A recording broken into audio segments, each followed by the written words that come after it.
guitare. Si nous validons donc ce jeu, nous apercevons que nous avons bien filtré cette fois les deux enregistrements correspondant aux deux articles de la famille guitare. Nous venons de voir donc une première requête utilisant la clause where, mais il existe de multiples possibilités pour filtrer les enregistrements. Je vous propose maintenant de sélectionner un enregistrement unique correspondant donc à une référence. Nous allons donc indiquer référence. Cette fois, il ne s'agit plus donc d'un entier, mais de texte, et il faut donc encadrer cette valeur par des cotes. La référence que je désire récupérer, ce sera donc JIB 78. Voilà. Je vais donc valider cette requête pour voir, pour constater que nous avons donc récupéré le résultat, l'enregistrement correspondant à cette référence, et uniquement celui-ci.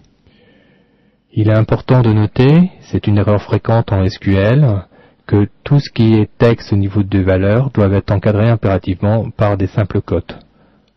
Alors que les valeurs entières, comme par exemple les clés primaires, comme nous l'avions fait avant, ne nécessitent pas des simples cotes. De même, il est possible aussi de faire des tris d'enregistrement en utilisant un autre opérateur que le signe égal. Je vous propose de faire un tri en guise d'exemple sur le prix, et de sorte à lister tous les prix qui seront supérieurs à 400 €.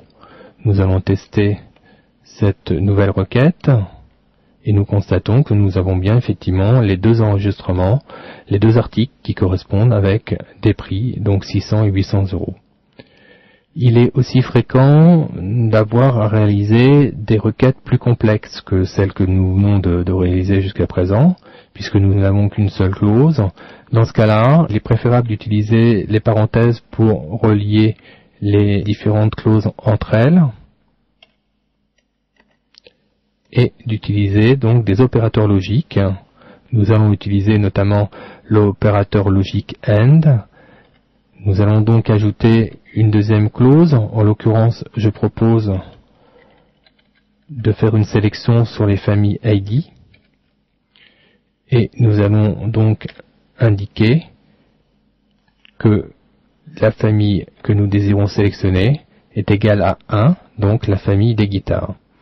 Si nous validons donc cette nouvelle requête, nous avons donc la sélection du produit unique qui correspond donc à cette requête, à savoir un prix supérieur à 400 puisqu'il fait 600 et une famille ID qui est égale à 1.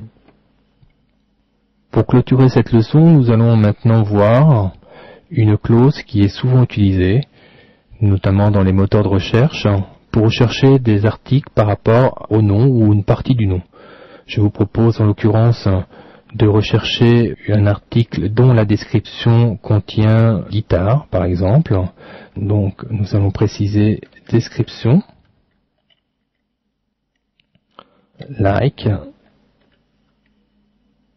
et nous allons cette fois indiquer entre double cotes le fragment de texte qui doit être recherché, à savoir guitare, encadré par deux caractères jokers pourcentage. Ces caractères jokers permettent de remplacer tous les autres caractères qui pourraient se placer avant ou après la chaîne de caractères recherchés dans le champ en question.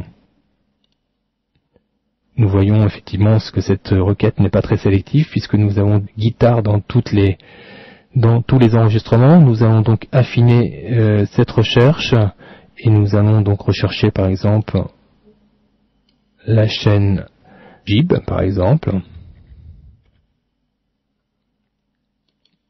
Et nous voyons que dans ce cas, nous avons bien effectivement la chaîne JIB qui correspond uniquement à la référence de l'article JIB 78. Notre base étant constituée de deux tables, ces deux tables étant reliées, comme nous l'avons vu dans l'étude, par une association, par une liaison, nous vous proposons maintenant d'utiliser cette liaison dans le cadre de notre requête. Et l'exemple que nous allons prendre, nous allons donc récupérer d'une part les articles. Nous allons récupérer par exemple la référence de l'article, référence. Et nous allons récupérer aussi par exemple l'intitulé de la rubrique, de la famille. Donc pour cela, nous allons devoir travailler sur deux tables. Donc nous allons ajouter cette deuxième table à la suite de la première, séparée par une virgule. Il s'agit donc de la table famille. Et nous allons donc créer une requête de jointure grâce à la clause